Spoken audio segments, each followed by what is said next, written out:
é o Evangelho de Cristo, do Cordeiro Eterno, o Evangelho de Jesus, sumo sacerdote segundo a ordem de Melquisedeque. Hoje, Marcos 10, do verso 23 ao 31.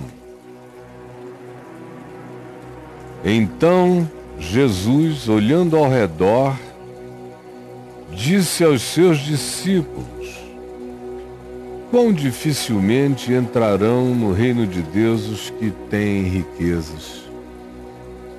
Quão dificilmente entrarão no reino de Deus os que têm riquezas, porque, em geral, quem tem riqueza ama a riqueza. São poucos os que possuem sem ser possuídos.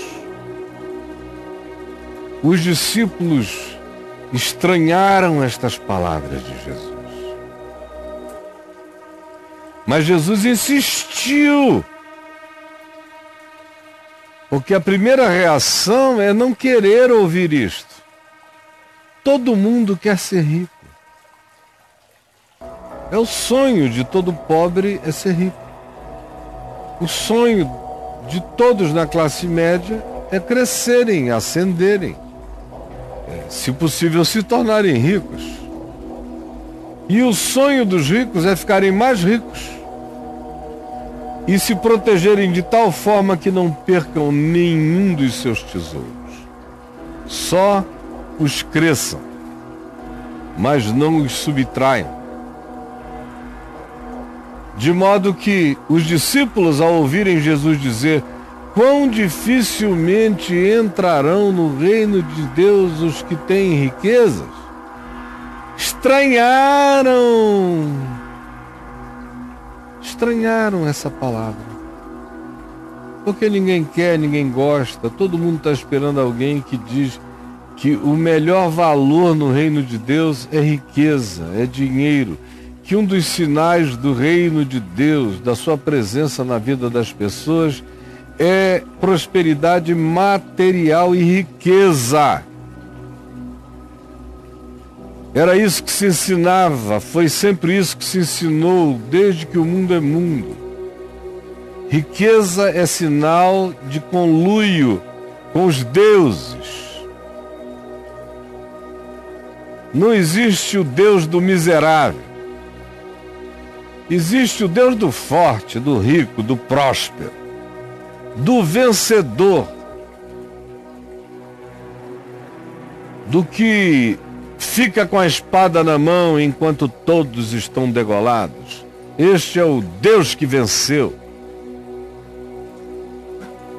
E ninguém queria que o Evangelho de Jesus fosse como ele é. Nem os seus discípulos. Que coisa mais chata ouvir isso. Quão dificilmente. Ele não disse que é impossível, ele só disse que é muito difícil. Que os ricos entrem no reino dos céus porque eles cultuam as suas riquezas. Eles têm um outro Deus diante de Deus nas suas almas. As riquezas.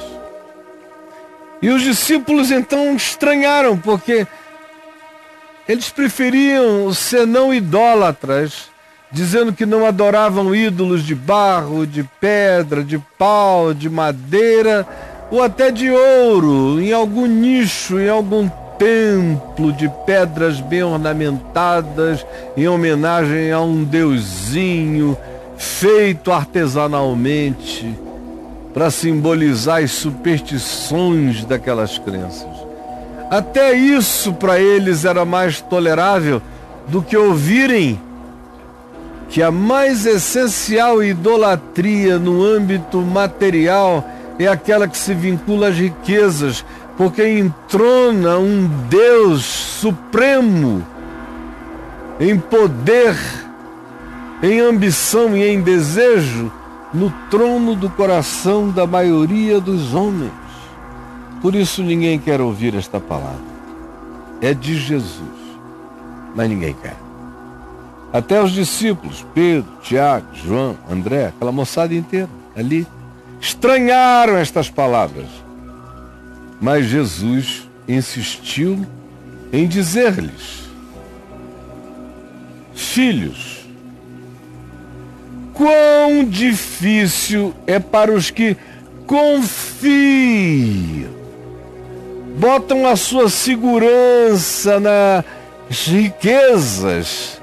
Quão difícil é para esses seres humanos, para esses espíritos, entrarem no reino de Deus, porque eles nunca vão colocar acima de tudo e antes de tudo o amor a Deus por nada. Porque só se ama a Deus quando se o ama por nada, não em troca de coisa alguma. Quando se ama a Deus em razão de graças e de bem-aventuranças que nos venham, e se o ama do mesmo modo ou até mais intensamente no luto, na perda, na dor, na expropriação, na injustiça sofrida.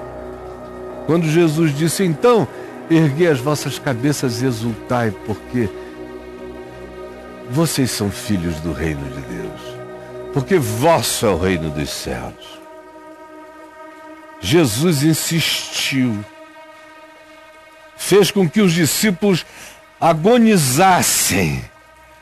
Não podiam negar, era explícito, estava sendo repetido e não havia por que dizer eu não compreendi bem. Jesus ainda vai adiante e diz, é mais fácil passar um camelo pelo fundo de uma agulha do que entrar um rico no reino de Deus. Eu acho engraçado, quando eu me converti, e eu li esse texto, ele me impactou violentamente. Aí eu fui conversar, por acaso encontrei um pastor que eu achei que era muito culto, um pastor presbiteriano, ele era mesmo. E eu li o texto e falei, como é que o senhor interpreta isso? E eu ouvi fazendo um esforço enorme, que é comum no meio acadêmico cristão, tentar arranjar alguma explicação para essa frase de Jesus, de que é mais fácil passar um camelo pelo fundo de uma agulha do que entrar um rico no reino de Deus. Então, a primeira explicação é aquela de que uma agulha era uma porta em Jerusalém, bem baixinha, ou era um tipo de porta baixa que havia em Israel, para impedir a entrada de animais como cavalos e camelos. E até hoje existe. Você encontra na Basílica da Natividade em Belém a porta bem baixinha. Por quê? Para impedir o vandalismo dos que vinham a cavalo e entravam na catedral, na basílica, porta dentro. Foram tantas as entradas assim, os bullying e os vandalismos, que eles, há muitos séculos atrás, baixaram a porta de modo que até seres humanos só entram curvando a cabeça. Sim, mas não foi isso que Jesus quis dizer. Jesus estava falando de agulha mesmo.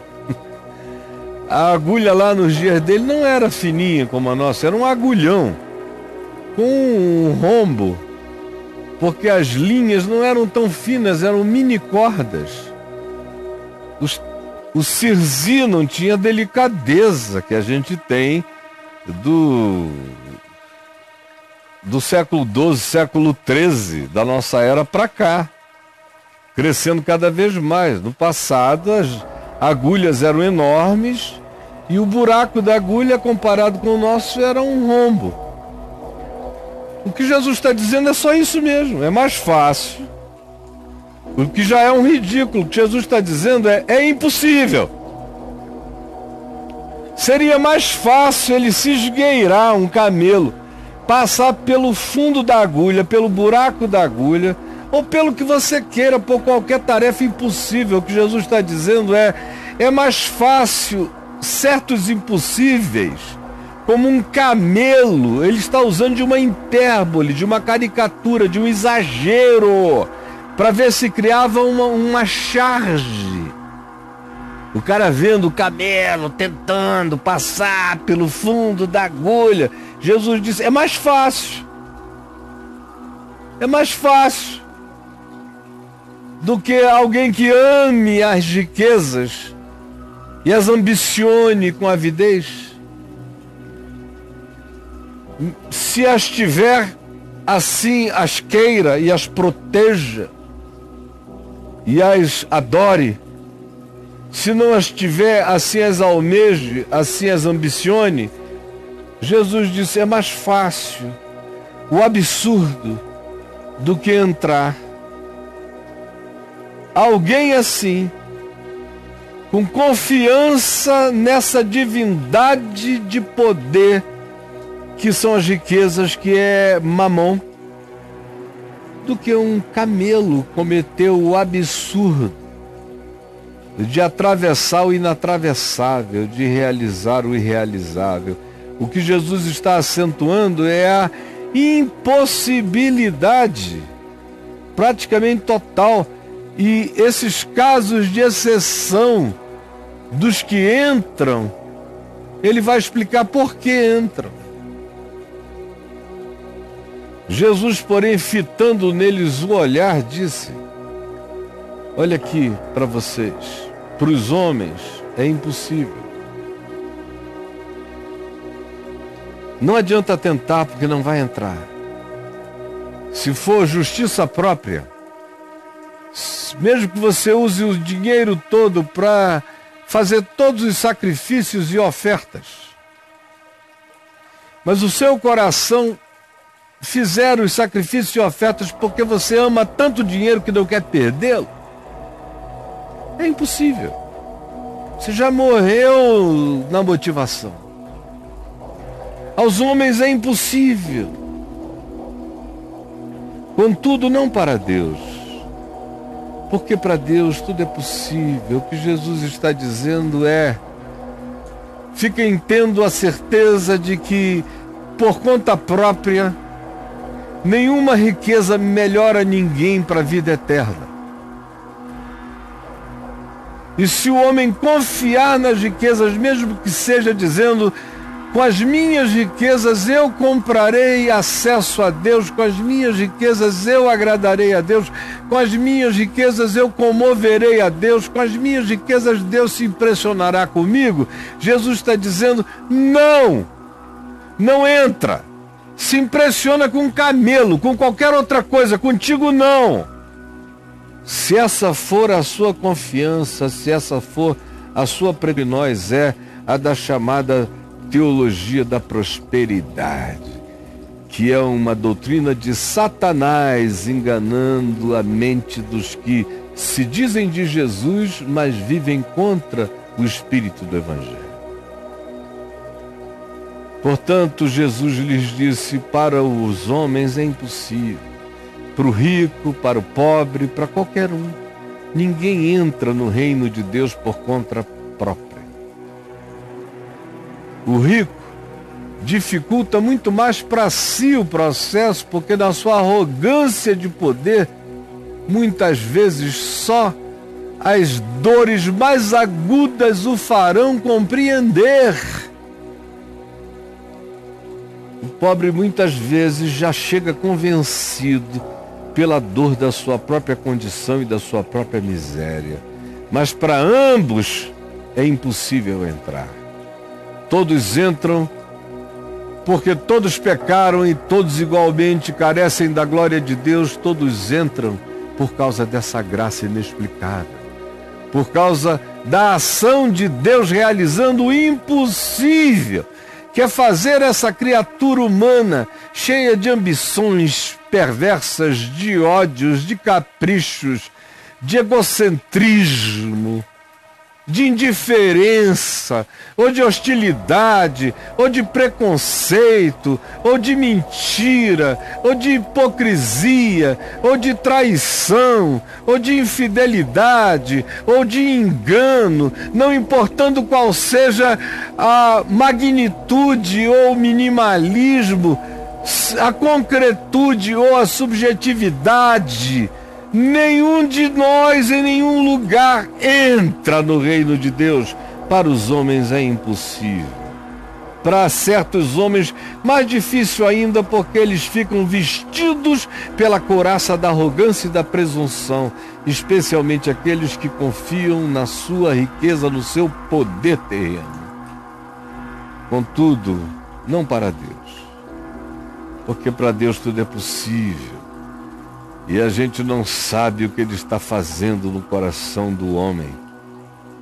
Então Pedro se encheu de auto-vitimização quando ouviu isso, porque ele era um pequeno empresário junto com João e Tiago.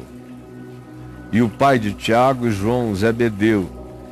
E ele largou a empresa pesqueira para trás, que tinha sede em Cafarnaum. Ele e os sócios largaram tudo e foram com Jesus. E agora, não sei, talvez no coração dele ainda tivesse alguma latência de esperança de que quando passasse aquela dedicação total, aquelas caravanas que ele julgava que ao final coroariam Jesus como rei de Israel, esse era o ideal deles. Embora Jesus os desiludisse o tempo todo, eles mantinham a negação para preservarem essa ilusão. Quem sabe em razão disso, ele achasse que ao final ele voltaria e a indústria dele na Galiléia ia se tornar uma coisa universal. Ninguém sabe, o coração de Pedro é como o teu coração, como o coração de qualquer um, como o meu. Carrega suas ilusões, mesmo vendo a transfiguração, interpreta errado ou dorme. É a natureza humana. Ou quer fazer 3 tendas ou dorme do lado. É sempre assim. Então Pedro, ouvindo isso, tomado de auto-vitimização, começou a dizer a Jesus: olha, Jesus, não esquece, hein? Nós deixamos tudo e te seguimos. E nós, que largamos tudo, não vamos ter uma recompensa por termos largado tudo? Aí a resposta de Jesus é para fazer xixi nas calças. Porque ele está falando no contexto de riqueza, de materialidade, de concreções quantificáveis em valor, em negociabilidade, em capital, em economia, em poder. Poder para influenciar homens e poder para agradar a Deus com a minha grana. E Jesus disse: ninguém com essa expectativa entra no reino. E ninguém com qualquer justiça própria entra. Porque para entrar no reino tem que haver uma desistência total disso tudo. E uma entrega exclusiva a Deus por nada. Deus, eu te quero por nada. Eu te quero porque a tua graça me basta. Aí eu sou do rei. Isso não é só palavreada, é realidade. Se não for assim, eu posso construir catedrais, enviar milhares de missionários pelo mundo, mas de nada me adiantará. Então Pedro, chocado e sem conseguir ainda processar tudo aquilo, ventou o seu inconsciente, as suas expectativas nunca confessadas, mas aqui apareceram quando o machado da verdade do reino de Deus cortou a raiz dos enganos humanos. Pedro, auto-vitimado, começou a dizer-lhe: Jesus, eis que nós deixamos tudo e te seguimos. Veja que como para quem deixa o que tem, sempre é deixar tudo. O que a gente tem pode não ser nada, mas quando a gente deixa por causa de supostamente de um outro objetivo, de repente aquilo que não é nada passa a ser um tudo superlativizado, enorme. Parece que Pedro tinha deixado o Taj Mahal para trás. E não aquela casinha lá de Cafarnaum. Mas é o meu tudo que vai ser apresentado diante de Deus, untado, ungido, involucrado por autovitimização. O meu tudo se transforma numa coisa enorme para eu barganhar com Deus. Não esqueça que nós temos um investimento feito em ti que deve retornar para nós, Jesus. Nem para nós. É sempre essa história de pensar que se você é discípulo tem alguma coisa especial para você. Pobrezinhos. Aí então Jesus olhou para Pedro e disse a ele o seguinte: em verdade vos digo que ninguém há que tenha deixado casa, ou irmãos, ou irmãs, ou mãe, ou pai, ou filhos, ou campos, por amor de mim e por amor do significado e da vivência e da obediência do Evangelho, que não receba já no presente o cêntuplo de casas, de irmãos, de irmãs, de mães, de filhos e de campos, com perseguições por causa do Evangelho, mas receberá. E no mundo por vir, receberá a vida eterna. Porém, muitos primeiros serão últimos e últimos serão primeiros. Eu acho maravilhoso. E os caras estão falando em grana, em dinheiro, em riqueza, não sei o que. Jesus diz: não, vocês vão ter isso tudo. Só que não vai ser de vocês, não. Vocês vão ter, como eu sou um cara, que eu tenho centenas de casas. Elas não são minhas. São dos meus irmãos e dos meus amigos. São centenas de filhos, de filhas, de netos, de irmãos, de irmãs, de mães, de pais. Enquanto eu estou falando isso aqui, ó, ali tem milhares dizendo: eu sou, eu sou, eu sou. E eu não sou dono de nada, mas fiquei rico de tudo. Aí Jesus dá esse cacete, inverte esse significado, diz: olha, a riqueza é gente. No reino de Deus, a riqueza é relacionamento. A riqueza não é possuir bens, a riqueza é o que você constrói de relações. Meça a sua riqueza pelos filhos que você gera, espirituais, relacionais. Meça a sua riqueza pelas mães que você cuide, pelos pais que você reverencie. Meça a sua riqueza pelas irmãs que você ama e respeita, pelos irmãos que você trata com dignidade, que acolhe e por isso é acolhido. Meça a riqueza em termos de encontro, de amor, de relacionamento, de vínculo. Meça a riqueza por amizades, por dedicação sua em amor aos outros, o que engravida o próximo em relação a você. A riqueza é amar, a riqueza é se dar, a riqueza é tocar outros, a riqueza é plantar eternidade, amor e acolhimento no coração do próximo. É isso que vai te dar centenas de casas, centenas de palácios, de castelos, de resorts, de sítios, de barcos, de irmãos, de irmãs, de fazendas, de pais, de gente querida em todo lugar. Esse é o seu tesouro. Esse é o meu tesouro. Esse é o tesouro no Evangelho. Significa dizer que Jesus tem alguma coisa contra você prosperar materialmente? É claro que não. Só não cultue o objetivo da prosperidade, nem cultue o dinheiro, a riqueza ou a propriedade, nenhuma delas. E faça tudo isso e cresça porque você está fazendo o que você ama, fazendo bem, fazendo melhor, fazendo eficiente e eficazmente, fazendo com diligência, fazendo com sabedoria, fazendo com bom senso, fazendo com estudo, fazendo com pesquisa, fazendo com adequação. Faça o seu melhor, porque tudo que lhe vier às mãos, transforme numa oferenda de gratidão ao Senhor. Então faça. E o resultado é o fruto desse trabalho.